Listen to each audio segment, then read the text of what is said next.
1978년 12월 12일 10번째 국회의원 선거 총선이 실시가 됩니다. 여기서 정당 득표율을 보여드리고 있는데요. 민주공화당, 정부 여당을 신민당이라는 야당이 앞지른 그런 부분을 우리는 확인할 수 있습니다. 네, 이렇게 78년 국회의원 선거의 득표율이 야당이 여당을 넘어서게 되는 그런 상황이죠. 이건 무엇보다도 박정희 정부에 대한 국민들의 실망이 높았기 때문입니다. 장기 집권에 따른 피로감, 부정부패나 정경유착, 또한 이와 함께 경제적인 불황의 상황이 정부 여당에 대한 지지, 바로 박정희 정부에 대한 지지의 여론을 낮게 가져갔던 측면이다라고 말씀드릴 수 있죠. 이처럼 제2차 석유파동과 중화공업에 대한 중복 투자의 이러한 상황들은 당시 한국의 경제를 악화시켰고요. 자, 이렇게 어려운 상황에서 YH 무역 사건이라는 게 나타나게 되거든요.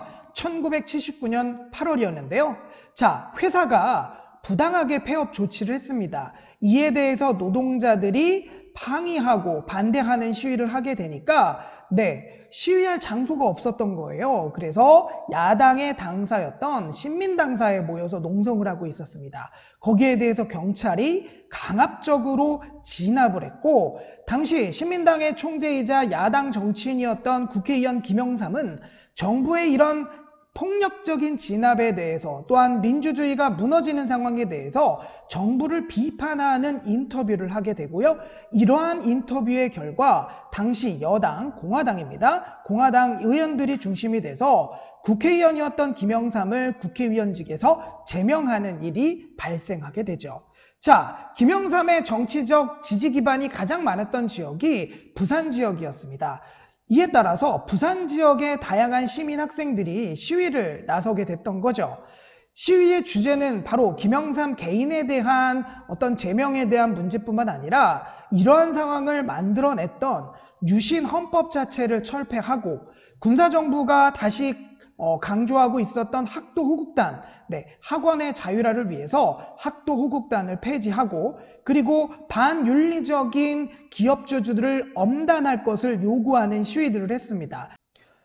부산대 학생들이 중심이 됐던 이런 민주화의 요구는 학생들뿐만 아니라 부산, 마산, 창원, 인근 지역의 시민들까지 참여하면서 굉장히 넓게 확대되어 갔고요. 우리 역사에서는 이 사건을 부산과 마산의 앞글자를 따서요, 부마민주항쟁 이렇게 부릅니다. 이때 당시의 시점이 1979년 10월이었습니다. 이렇게 민주화를 요구하는 시민들의 목소리가 커지게 되자 당시 박정희 정부는 이것을 강압적으로 탄압하는 방법을 고민하게 됩니다. 바로 군대를 동원해서 민주화의 요구를 탄압하려고 하죠. 이러한 시기에 강력한 진압, 탄압 방식에 대해서 박정희 정부 내부에서도 갈등이 매우 심했었고요. 그러한 과정에서 중앙정보부장이었던 김재규에 의해서 박정희 대통령이 피살되는 11.6 사태가 나타나게 됩니다. 이러면서 유신의 상징, 바로 박정희의 유신 독재 체제가 막을 내리게 됩니다.